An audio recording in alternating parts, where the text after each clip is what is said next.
Hello everyone, I am Himasati Sharma and students we are discussing the chapter Reproduction in Plants for class 7. We already discussed how fruits and seeds are developed out of sexual reproduction. Today we are going to discuss the dispersal of seeds by wind or air.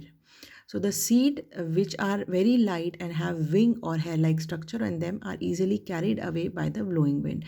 So we had discussed that the seeds are required to be dispersed by some external agencies, because if they fall on the same place there will be a competition for light and water, so they will not be growing into healthy individuals. So now it is very much required that the seeds are dispersed in variety of places. So now how these seeds will be dispersed? Now the seed will be dispersed with the help of external agencies.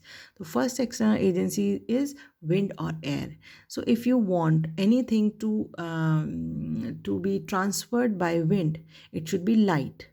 So the seeds which are light in weight and they have a wing or hair like structure on them, they can be easily carried away by the blowing wind. For example, seeds of maple drumsticks have wings, seeds of madar or oak have hairs on them, and cotton seeds also possess hair on them, while seeds of grasses, orchids, begonia are very small and light.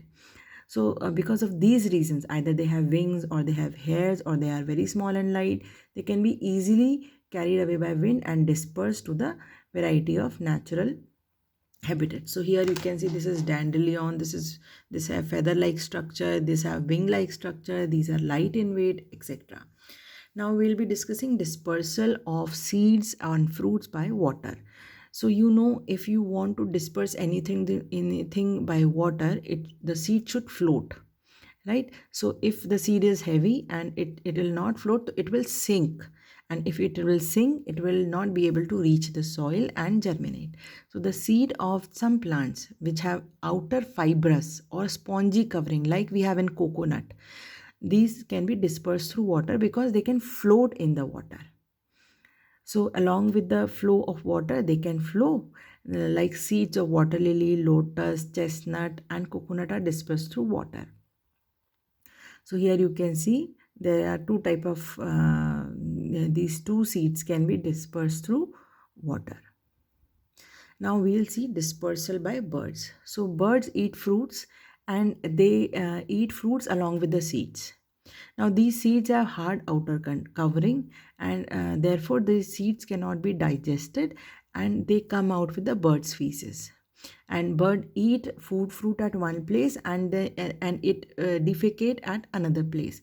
So with the feces that seeds come out, and the digestive enzyme which is present in the digestive system of birds, though it couldn't digest the seed, but they help in dissolving the hard seed coat. So whenever they are released and they come out of the feces, they germinate in the soil. For example, neem seeds are dispersed by the bird feces. So here you can see how a bird can help in dispersing of seed. Now we'll discuss dispersal by animals. So some seeds, they have hook or spines. Now these hook and spines can attach to the fur or the body of the grazing animals. So when these animals move to a distant place, the seed may get dispersed when animal rub their body surface. For example, fruit of xanthium and Urena plants are covered by numerous hooks which attach to the animal fur and disperse with them. So here you can see this is the seed of xanthium. Now it has hook or spine-like structure. So whenever a grazing animal come near to it, it will be attached or it will stick to its fur or its coat. And if this animal goes somewhere and rub its body, that seed will fall off and germinate. Now dispersal by explosion of bursting of fruits. So sometimes fruits mature, and after maturing what happens, internal force is produced or strain is produced in their wall, and because of this, a sudden jerk will cause fruit to break open, and in this way the seed will scatter far away from their parents plant. Due to the explosion of fruits, the seeds are thrown away from the plant with a greater force in all directions. Like when you sneeze, it comes with a great speed. So, for example, castor plant bursts suddenly with a jerk and scatter the seeds far away from the parent plant. In similar way, the fruit of balsam is also dispersed through the explosion mechanism. So here you can see the fruit is exploding and the seed is dispersing around the parent plant.